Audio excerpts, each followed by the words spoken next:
Bonjour à toutes et à tous et bienvenue dans une nouvelle vidéo d'analyse, de review et de théorie, cette fois-ci autour de One Piece, enfin au sein de cette chronique-là.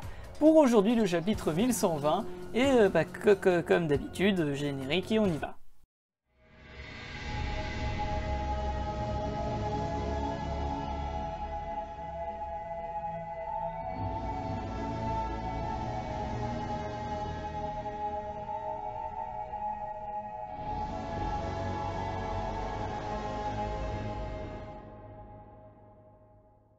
La Cower nous présente Yamato dans la suite de son périple au pays des Wa, avec cette fois-ci l'intervention de Danjiro, comme j'aime l'appeler avec l'accent François, n'est-il pas?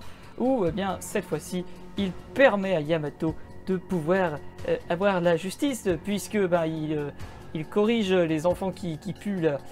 Voilà. Non, il n'y a rien de plus pertinent à dire pour le moment, parce que Yamato semble être en mode « Mais c'était pas la peine enfin, ce sont des gosses !» Enfin bon, on s'en fout.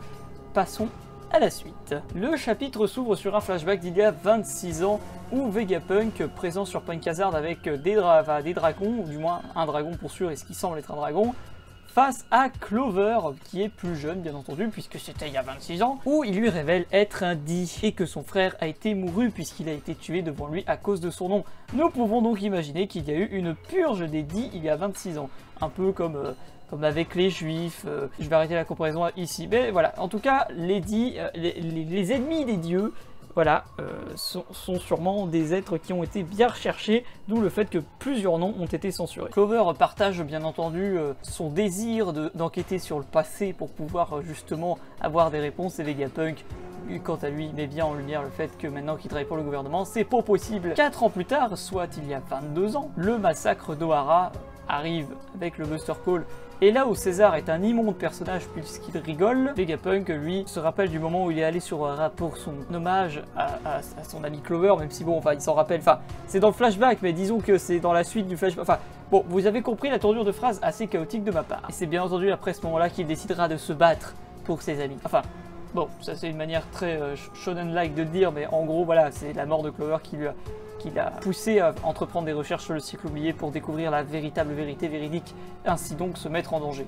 Et il continue de plus belle en expliquant justement tous ces aspects sur le fait que Clover, blablabla, les valeurs, les éléments présentés, ce que je viens de vous résumer quoi. Chose qui fait d'ailleurs pleurer Robin pour des raisons assez évidentes. De leur côté, les chapeaux de paille sur le Sunny se retrouve toujours face à un gros problème, le cul de Lilith. Non, le vrai problème c'est Danjiro. C'est pourquoi Atlas assomme Lilith pour qu'elle arrête d'être casse-couille et va se faire défoncer par Danjiro, telle une kamikaze permettant un coup de burst de la part de l'équipage de chapeau de paille pouvant s'échapper du dôme. En bas, Luffy est toujours auprès des géants avec la plupart des doyens, et est confronté, ou plutôt communique avec le dit robot de fer, qu'il appelle Joy Boy, comme déjà vu précédemment il y a plusieurs fois dans les autres chapitres, et s'avance pour le protéger, afin de lui permettre de fuir.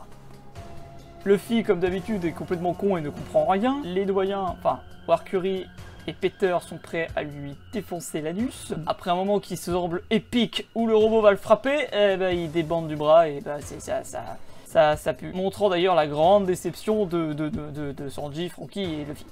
Mais il fait quand même un combat assez badass pour un robot de 900 ans face à un des doyens. Oui, il lui tire quand même tête. Saturne, de son côté, le seul doyen qui en forme bestiale a quand même un truc vraiment humain, même s'il doit avoir aussi une forme un peu animale comme Danjiro. Enfin bref, on n'est pas là pour parler de ça.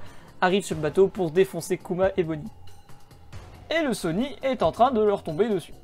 Et enfin, pour finir le chapitre en beauté, nous avons d'un côté le robot qui dit que le moment est venu de faire quelque chose, que c'est l'heure de son mariage avec Joy Boy, j'imagine. Oh là là, c'est qu'une blague, c'est bon, merde. Et sur un plan plus sérieux, quoi donc? J'aimerais avancer le fait que, d'une certaine manière, notre cher robot pourrait être considéré comme une arme antique, parce que si je me rappelle bien, normalement, le Mother Flame est alimenté avec une énergie qui se trouvait en lui de base, et puisque le Mother Flame est la recréation d'une arme antique, techniquement, il est possible avec un fragment de probabilité que ce robot, émette, maintenant qu'on sait qu'il a un nom, soit justement une arme antique. Cependant, puisqu'il dit qu'il est venu le temps d'utiliser quelque chose et qu'il n'est plus alimenté en quoi que ce soit puisqu'il ne veut pas tirer, j'ai quand même envie de dire que cette option n'est pas si possible que ça, Donc je ne sais pas qu'est-ce qu'il veut utiliser, mais il veut l'utiliser, il va sûrement l'utiliser. Pour finir avec le robot, avant de passer sur la conclusion, bien entendu, on pourrait aussi, parler du fait que Luffy est le seul à entendre sa voix, comme il semblait être le seul à entendre la voix des monstres des mers, tout comme Roger l'entendait dans le flashback. Et au-delà de juste dire que c'est parce que c'est l'élu du poil de cul, c'est aussi peut-être probablement dû au fait que c'est un dit. Mais pour le moment, encore une fois, on n'a que trop peu d'informations pour être vraiment sûr. Rendons un dernier hommage à Atlas, qui d'ailleurs est morte dans ce chapitre. Chapitre qui tient son nom. Son sacrifice aura servi à s'échapper de l'île, ou du dôme du moins. Et enfin la dernière révélation de Vegapunk au sein de ce chapitre-là, avant probablement que le robot se fasse déglinguer, et donc que la diffusion soit arrêtée, même si on a déjà été très frustré par le dit, la révélation au monde et non pas au lecteur, que Gold Roger s'appelait bel et bien Goldie Roger. Parce que oui, faut pas oublier que nous on le sait, mais la populace mondiale ne le sait pas. Son avis de recherche contient toujours le Gold et pas le Goldie, et il a toujours été appelé Gold. Enfin bref. Affaire à suivre donc. Bonjour, laisse un commentaire, laisse un like et abonne-toi à la chaîne. Allez, au revoir.